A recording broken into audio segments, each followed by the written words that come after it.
Esta charla les va a servir a ustedes para empezar a comprender un poco mejor los procesos de exportación y así determinar si tienen una buena oportunidad por delante para enviar sus bienes con valor argentino al exterior.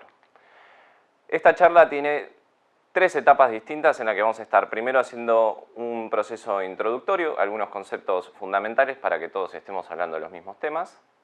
Luego vamos a estar hablando sí de cuestiones un poco más específicas y de conocimientos básicos del comercio exterior, principalmente desde Argentina hacia el mundo. Y finalmente vamos a estar hablando de algunos procesos sin los cuales todo el concepto de la exportación quedaría un poco incompleto. Entonces comenzamos con la introducción al comercio exterior de bienes. ¿Qué significa esto? Primero vamos a marcar una pequeña diferenciación entre lo que es internacionalizar, que es un tema del cual se está hablando mucho más que quizás la exportación en la contemporaneidad, diferente de la exportación. Y para eso vamos a arrancar, como en toda charla académica, con unos conceptos que son un poco más bien literales. El Código Aduanero describe a la exportación como la extracción de cualquier mercadería de un territorio aduanero. ¿Qué significa esto? Parece bastante elemental, pero tiene algunas implicancias que son interesantes resaltar. Primero, mercadería es cualquier objeto susceptible de ser transportado de un lugar a otro, y esto no está limitado a un tamaño o un valor. O sea, uno podría estar transportando una planta industrial hacia el exterior, como también podría estar exportando una taza.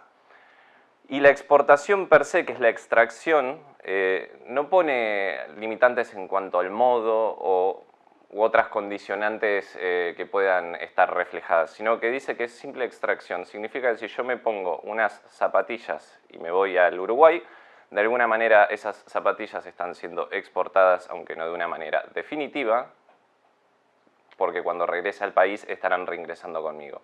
De este modo, si yo estoy llevando un producto que sí se quedará definitivamente en ese país, ha sido efectivamente exportado de manera definitiva. La internacionalización, en contraposición, es un proceso quizás un poco más complejo. Sacamos una definición de la Real Academia Española que dice que se somete a la autoridad de varias naciones o de estados en otras partes del mundo. Esto es demasiado literal. En conceptos más bien comerciales significa que toda una organización se está sometiendo a la autoridad de varios mercados en el mundo, con lo cual hay que pensar que el proceso de internacionalización es más complejo y afecta a la organización, mientras que la exportación en sí es solo una acción. Y en esa acción es donde nos vamos a estar concentrando el día de hoy. La charla de exportación de bienes quizás deja el espacio de la duda a quienes estén un poco más empapados en temas de comercio exterior, si estamos hablando de bienes tangibles o intangibles, que en la jerga más popular se conoce como la exportación de productos o bienes tangibles, o servicios, que se los conoce como bienes intangibles. Y es la tangibilidad la que marca la diferencia fundamental entre los dos tipos de exportaciones. Hoy nos vamos a concentrar en los bienes tangibles, es el alma mater de esta charla. Sí me gustaría dejar asentado para aquellos que luego estén interesados en la charla de aula virtual sobre exportación de servicios que se hará más adelante. Uno de los conceptos principales es: la exportación de bienes tangibles está fiscalizado por la aduana. Siempre se habla de exportación y se lo asocia con la aduana, estamos pensando en bienes que podamos tangibilizar, que puede ser como este pasador que tengo en la mano, o puede ser la misma computadora a través de la cual están mirando esta charla.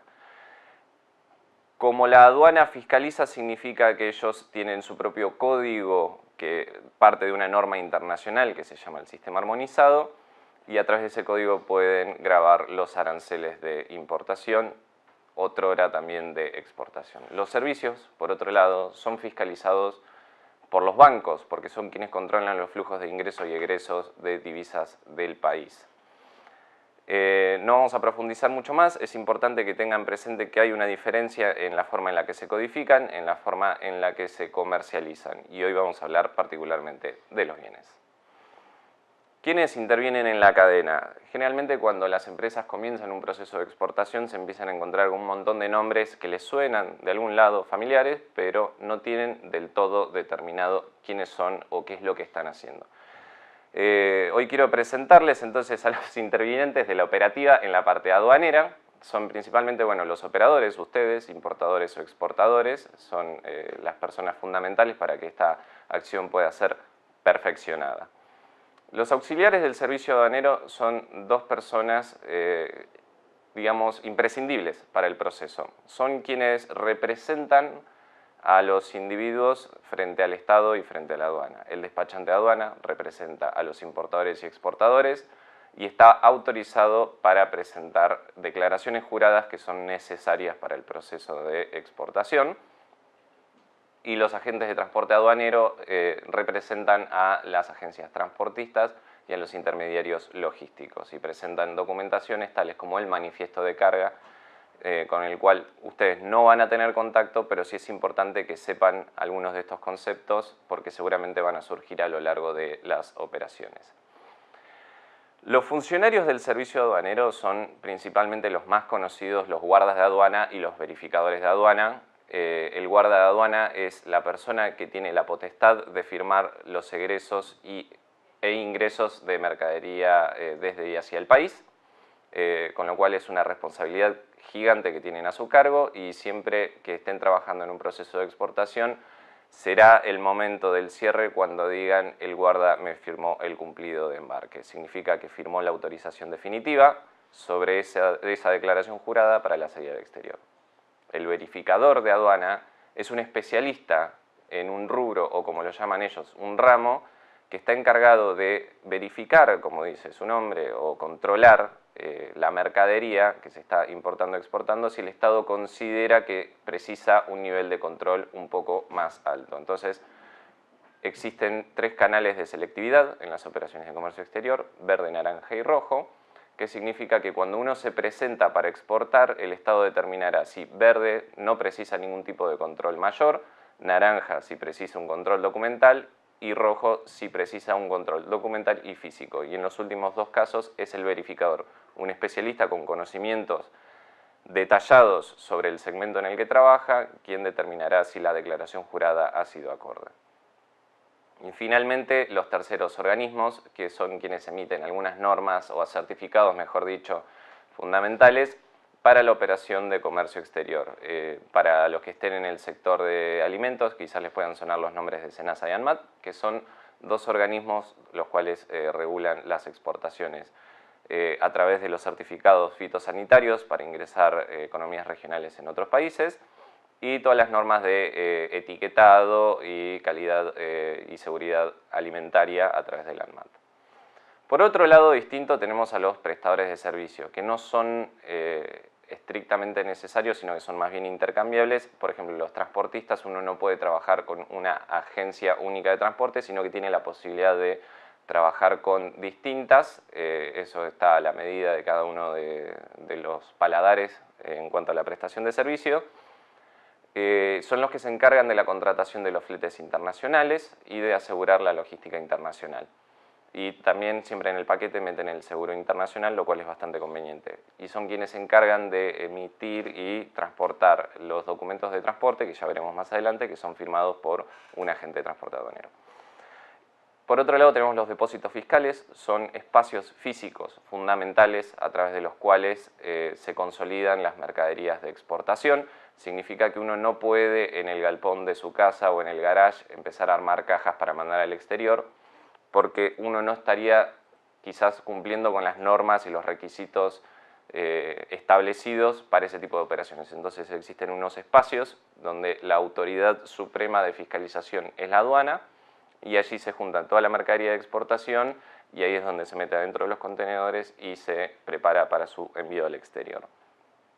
Comisionistas, brokers y traders son entes más bien comerciales que se dedican a la colocación de productos en distintas partes del mundo y ayudan a aquellas empresas que no tienen departamentos comerciales multidisciplinarios o que sean sólidos en todos sus ambientes, o bien presentando nuevas oportunidades de negocios que quizás no estaban en el plano del conocimiento del exportador.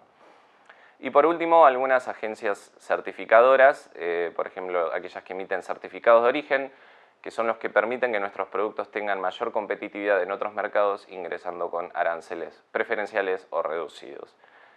como este tipo de certificaciones, existen otras que cada día están ganando más relevancia o conocimiento público aquí en Argentina, que son como las certificaciones halal para los países musulmanes y la certificación kosher para los mercados que consumen productos aptos para el judaísmo.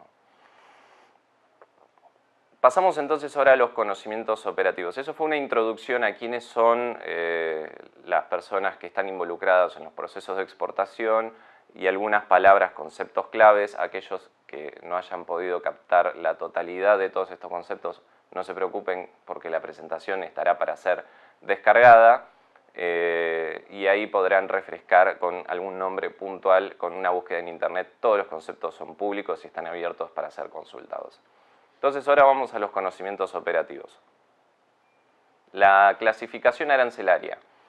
Habíamos empezado a hablar un poco de esto cuando estuvimos hablando de la introducción y algunos conceptos fundamentales. Dijimos que cuando se transporta la mercadería de un país a otro, o sea que se está exportando, el ente fiscalizador es la aduana. Y la aduana tiene un sistema de codificación que está basado en una norma internacional que se llama sistema armonizado. ¿Para qué sirve esto? Como uno no puede saber con exactitud si un producto se percibe de la misma manera en dos países distintos del mundo, ya sea por diferencias lingüísticas o por diferencias conceptuales de cómo se percibe ese producto, la Organización Mundial de Aduanas determinó que si se asigna un código numérico podríamos hacer que esas percepciones sean mucho más universales para todos los operadores del mundo. Entonces, si estuviéramos hablando, por ejemplo, de la partida 61.17.10, sabríamos que estamos hablando de un tipo de textiles muy específicos, entonces se podrá identificar en los dos países. Pero un sistema de codificación no es solamente para entender de qué producto estamos hablando, sino para incorporarle dentro del código todas las normas arancelarias que tiene encima. Quiere decir que si tiene algún requisito de certificaciones, podremos estar observándolo a través del código, buscándolo en una nomenclatura, nos dirá si tiene requisitos de certificaciones en un país específico o no, y también la cantidad de aranceles que paga al ingreso de un país. Este sistema de códigos se mantiene actualizado permanentemente, se emiten resoluciones clasificatorias, sobre todo a medida que van surgiendo nuevos productos que precisan ser clasificados para ser comprendidos, sobre todo con las tecnologías más innovadoras. Y aquí en Argentina, obviamente, es la aduana quien se dedica a interpretar los productos y asignar resoluciones clasificatorias, con lo cual si algún día tienen alguna duda de cuál es el código que se pertenece al producto que ustedes están exportando puntualmente, pueden acercarse a la aduana, al sector de clasificación arancelaria y solicitar una consulta. Entonces, a partir de la clasificación arancelaria se empiezan a desenvolver algunas implicancias que tienen que ver con cuánto paga de derechos de importación y mercadería, si está sujeta a certificaciones, si tiene que pagar algunos digamos, impuestos locales a la importación, como también determinan en la exportación si está sujeto a derechos de exportación. La mayoría de las mercaderías en el país no lo están, pero lo que es interesante es también si están sujetas a un reintegro de exportación. Un reintegro de exportación es una devolución que nos hace el Estado como un beneficio para la exportación, y el concepto fundamental detrás del reintegro es reintegrarle justamente a la empresa algunos impuestos internos que no pueden ser localizados, pero que seguramente estuvieron en la trazabilidad del producto. Son formas de ganar competitividad. ¿Por qué es importante entender esto dentro del proceso de comercio exterior? Porque, por ejemplo, los derechos de exportación y los reintegros hacen a lo que se llama el precio de exportación.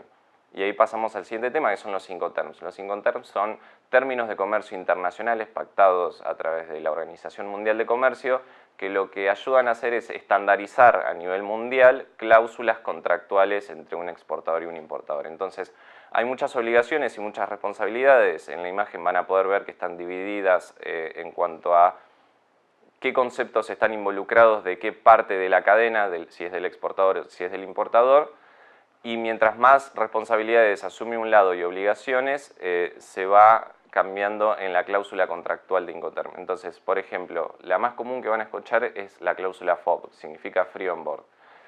Eso generalmente se usa para los precios de exportación a nivel global, y lo que hacen es determinar que el precio que estás pactando con tu comprador incluye todos los gastos y todas las obligaciones y responsabilidades hasta que la mercadería pasó la borda del buque. Eso quiere decir que todos los gastos previos tienen que estar incluidos en el precio que uno le pasó.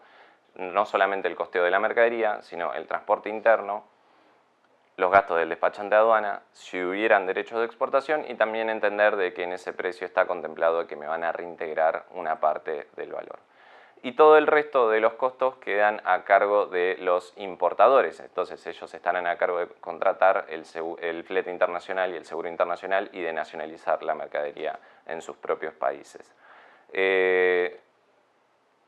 Con respecto al precio, les voy a dejar algunos tips que después, cuando descarguen la presentación, los van a poder observar todos. Son algunos tips para la construcción del precio y básicamente hablan de que no es lo mismo convertir el precio local a dólares, con lo cual no lo hagan, es un error porque, por ejemplo, las exportaciones están exentas de impuestos como el IVA, no así de ingresos brutos y de ganancias. Y también es cierto que hay otras prácticas comunes en el exterior respecto a los márgenes y demás, con lo cual ustedes pueden consultar algunas calculadoras FOB online. Si ponen calculadora FOB van a surgir múltiples opciones y todas son válidas para ayudarlos a entender cómo están compuestos los conceptos directos e indirectos del costeo de las exportaciones. Charla de precios de exportación es mucho más grande, así que quizás más adelante nos encontremos nuevamente con ese tema. La documentación, finalmente, para exportar es muy sencillo. Se necesita un packing list y conformar con el despachante la declaración jurada, que es el permiso de embarque. La factura de exportación se precisa no necesariamente al momento de exportar, se puede presentar luego de exportarla, pero son los tres documentos más comunes de un proceso de una exportación. Packing list en primer lugar, factura de exportación y el permiso de embarque, que lo hace el despachante para declarar ante la aduana la exportación de la mercadería. Luego habrán otros documentos que los requieren en destino necesariamente: el documento de transporte, que para aquellos que hayan alguna vez interactuado con el comercio exterior son guía aérea, el documento de embarque o bill of lading, y después, si no, la carta de porte para el terrestre. Cada uno de los nombres que les mencioné es para uno de los medios de transporte distintos que existen. El documento de transporte lo que hace es le otorga la titularidad de la mercadería a la persona que va a recibirla. Entonces, el nombre que figure en el documento de transporte es el titular de esa mercadería. Certificado de origen te lo pueden requerir si tenemos algún convenio con ese país que nos permita reducción de aranceles. El certificado se tramita en Argentina, se envía con la documentación para que la persona del otro lado pueda presentarlo y obtener los beneficios. Y obviamente las certificaciones de los terceros organismos de los cuales hablamos antes, de los cuales creo que los más interesantes para tener presentes son SENASA a través de los fitosanitarios, porque si no la mercadería no puede ingresar para ser comercializada en el otro país, o algunas certificaciones como el de Comunidad Europea también a veces son interesantes porque sin esa certificación no van a poder vender. Después existen otros documentos adicionales que son como la factura pro forma, que es una prefactura, tiene validez legal contractual, pero no así comercial, con lo cual para la AFIP no tiene valor, pero para la persona que tenemos del otro lado tiene un valor asignado. Normas de calidad, contratos y licencia, muy importante, también tienen que profundizar un poco más en eso, sobre todo si es un mix de producto y servicio, es importante saber distinguir qué parte corresponde a cuál. Y obviamente el registro en AFIP es necesario como exportador. Si son monotributistas pueden ser exportadores, no tienen grandes requisitos. Clave fiscal nivel de seguridad 3, presentar los antecedentes penales o de reincidencia y simplemente hacer unos clics a través de la plataforma de clave fiscal. Los sistemas de cobro son bastante, digamos, complejos para hablar para alguien que no ha operado nunca en comercio exterior.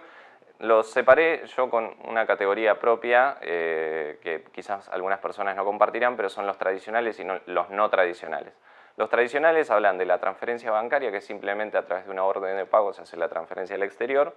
La cobranza documental se le encarga al banco hacer la cobranza frente a la presentación de los documentos de la operación, y la carta de crédito, que siempre se entendió como el medio más seguro de cobro porque los bancos de ambos lados del mundo, del importador y del exportador, garantizan que la operación puede ser pagada y cobrada. Ellos se hacen responsables del cobro y del pago.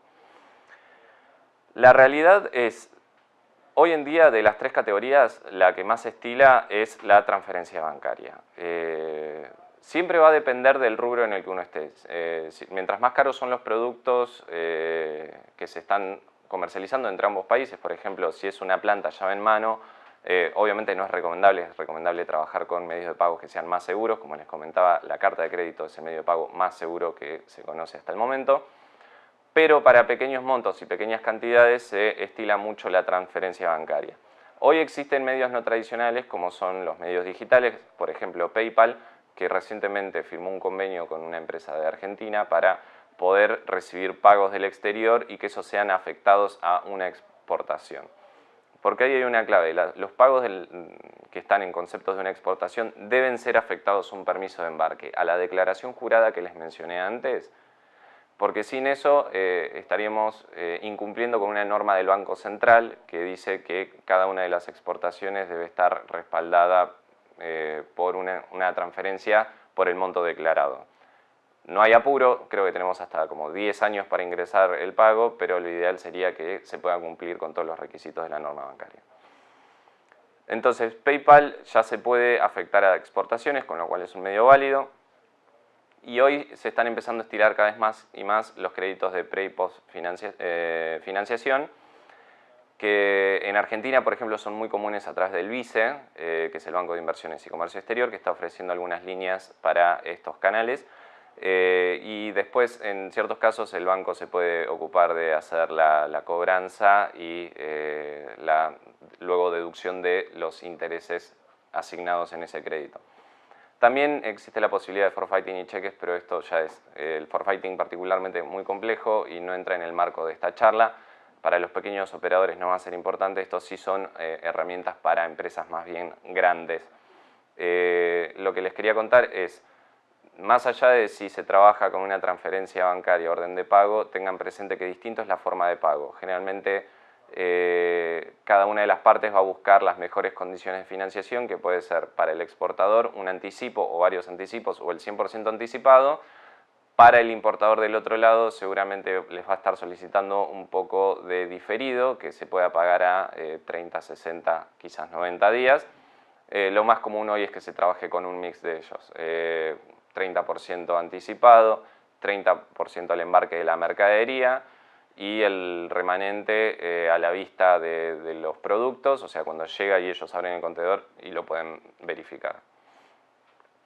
Y luego vamos a ver, eso hace todo lo que es la operativa de comercio exterior. No hay muchos más secretos que eso. Mucha gente piensa que el proceso de exportación es un proceso sumamente complejo y la realidad es que, si bien tiene sus complejidades, es un proceso realmente mecánico. Significa que la primera vez habrán muchas modificaciones que hacer en el proceso, en cómo se entendieron los documentos, cómo se declaró, cómo negociamos con el despachante, cómo negociamos con el comprador.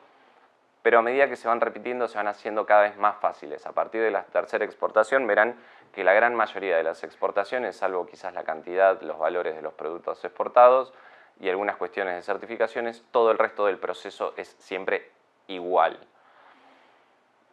Pero eso solo nos habla de la operativa. Yo considero en lo personal que la operativa, sin la parte de inteligencia y comercialización, no está del todo completa, porque vamos a saber los pasos para operar, pero no vamos a saber bien a quién. Así que vamos a repasar muy rápidamente qué es y cómo se hace la inteligencia comercial. Cuando ya sabemos más o menos con qué gastos nos vamos a afrontar dentro del proceso de exportación, lo cual nos va a ayudar a construir un buen precio y nos va a ayudar a comprender si toda nuestra oferta de productos es realmente exportable, vamos a construir un catálogo hermoso que se lo vamos a tener que mostrar a alguien, y ahí vamos a tener los productos que son mejores para la exportación, con un precio adecuado para la exportación que va a tener todo contemplado, desde los gastos que voy a tener hasta la carga impositiva.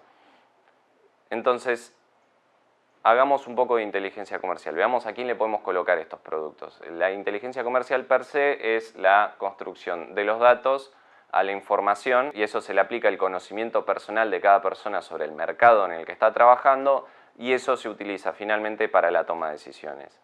¿De dónde se obtienen esos datos? Existen un montón de fuentes, son todas igual de válidas, mientras que sean fuentes oficiales a ustedes les van a servir.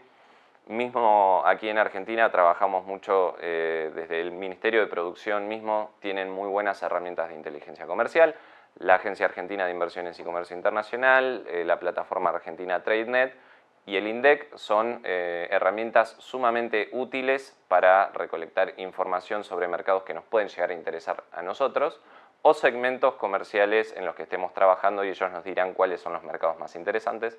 Y también existen otras fuentes internacionales, agencias similares a las que trabajamos en nuestro país o agencias provinciales de apoyo, como en la provincia de Buenos Aires, en Pro Córdoba, en Pro Mendoza, en un montón, Pro Salta les puse aquí en la presentación también, existen un montón más, existen en otros países como pueden ser Pro Chile, Pro Comer, el ISEX en España tiene muy buena información para aquellos que sean hispanoparlantes y no puedan manejar otras fuentes quizás que estén en idioma inglés.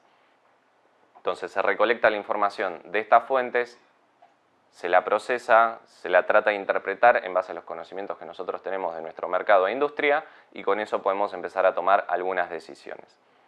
¿Para qué sirve puntualmente la inteligencia comercial? Se aplica en tres ejes que son el análisis interno, el externo y el análisis de la competencia. En el análisis interno, cuando nosotros empecemos a leer acerca de estos mercados en el mundo, nos van a decir, por ejemplo, Brasil es un gran comprador de fruta o Rusia es un gran comprador de fruta. Bien, entonces yo soy un exportador de fruta, digo Brasil. Entonces dice, bueno, sí, un ruso promedio, digamos que te compra 100 contenedores en el año. Y entonces decimos, bueno, yo estoy capacitado para exportar 100 contenedores en un año. Ese es un análisis que empieza a desprenderse de todo esto. Yo tengo las competencias internas, estoy preparado con todos los certificados que me requieren. Soy un exportador de productos, por ejemplo, prótesis médicas. Tengo todos los certificados necesarios para poder ingresar y comercializar en el mercado destino. Entonces ese análisis interno nos tiene que llevar a tratar de comprender toda nuestra estructura en términos de comercio exterior. ¿Estoy preparado para este desafío, para esta propuesta, para responder de esta manera? Si mi mercado finalmente estuvo en Estados Unidos, ¿tengo el personal que responde en inglés? Análisis de competencia. Tiene que ver con los estándares de mercado. Por ahí yo tengo todas las capacidades, pero realmente el producto no está adecuado a los estándares internacionales y eso puede ser un problema. O mi precio está muy por encima del mercado, entonces yo tengo que empezar a entender si estoy trabajando en un nicho y puedo mantener esos márgenes o si tengo que empezar a achicarme o buscar nuevas formas de comercialización. Y bueno, finalmente el análisis externo es entender bien cómo fluye, hacia dónde fluye y cuáles son las tendencias que se empiezan a presentar en los mercados, porque a medida que los países van evolucionando, las tendencias van cambiando, hoy se está hablando de una occidentalización de Asia, con lo cual hay que empezar a entender que para donde antes había una demanda muy grande de un producto puede dejar de haberla, esa demanda puede migrar y yo tengo que anticiparme a estos procesos, porque si soy unidependiente de un solo mercado, entonces eso también puede ser un riesgo que estamos corriendo. Finalmente, cuando ya tengo todo analizado, mi estructura, el mercado, estoy al día con todos los organismos, soy amigo de todas las personas que exportan, bueno, solo con tener el conocimiento y tener un buen precio construido y una clasificación arancelaria correcta, que encima la doble verifiqué en el sector de clasificación de la aduana, me asesoré con despachantes profesionales, tengo absolutamente todo. Sola de por sí la mercadería no se exporta, no empieza a entrar gente en mi página web, no entra una persona de Alemania y dice me encanta lo que estás haciendo en tu empresa poniéndote al día, te voy a comprar todo, no funciona así. Tenemos que viajar al mercado, desarrollar acciones comerciales incluso previo al viaje y convencer a las personas del otro lado de que de todas las millones de comerciantes en el mundo o productores en el mundo que están trabajando en mi segmento, yo soy único por una razón.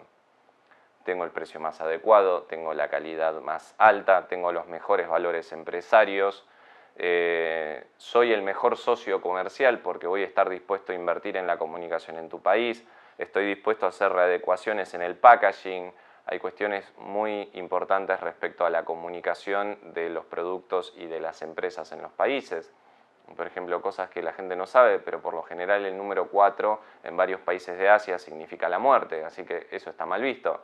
Si el producto, el modelo es el 4 algo y tiene un 4 gigante, es muy probable que no lo vayan a comprar. Estamos hablando de países hasta donde se saltean el cuarto piso de los edificios, pasa del tercero al quinto. O sea, estamos hablando de ese nivel. Si estamos hablando de indumentaria, la ropa fúnebre en estos países no es negra necesariamente, sino que en muchos lugares es blanca. Entonces vestir a alguien de blanco no tiene que ver con la pureza, sino tiene que ver quizás con otros conceptos. Bueno, entender que si uno va a un mercado halal no puede ir con Malbec, porque no se destila el consumo de alcohol, de hecho está prohibido. Entonces empezar a encajar todas las piezas, hacer todas las averiguaciones previas, viajar a ese mercado, desarrollar acciones comerciales, estar dispuesto a hacer adecuaciones de precio de producto o de términos financieros respecto a la exportación. Entonces saber si yo tengo que declarar en el banco que voy a ingresar un anticipo y que después el resto va a estar entrando a plazo. El viaje a las ferias y exposiciones o viajar para hacer una misión comercial son técnicas muy comunes, desarrollar una agenda, llegar a ese lugar, visitar, digamos, la gran diferencia es la feria y la exposición es un lugar en un espacio ferial donde uno va a estar presentando los productos y puede invitar a gente que se acerque y lo vea. La misión comercial la pueden hacer en cualquier momento del año, mientras que uno tenga los recursos para ir a visitar a cada uno de los potenciales compradores, hacer una buena agenda y visitarlo a cada uno en sus empresas, que también está bueno. Sino también existen las rondas de negocio, que se pueden hacer en el marco de una feria o una exposición, pero a veces también es interesante porque se hacen en el país, traen a compradores del exterior para que compren productos comercializados localmente. En términos generales, esos son los conceptos más básicos de las exportaciones de bienes. Comenzamos interpretando bien qué es un proceso de exportación, desde lo más sencillo, es trasladar una mercadería fuera del país, a quiénes voy a necesitar en el medio para poder desarrollar estas actividades, qué costos me va a representar todo eso, cómo yo los encajo en un Incoterm que tenga que ver con el tipo de servicio que yo quiero ofrecer.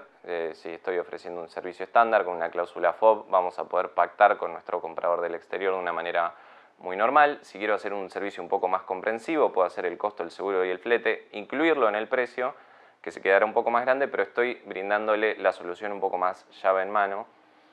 Y luego estuvimos viendo cómo hacer para entender hacia dónde iba nuestro mercado, hacia dónde iba la demanda y nosotros poder realizar acciones concretas.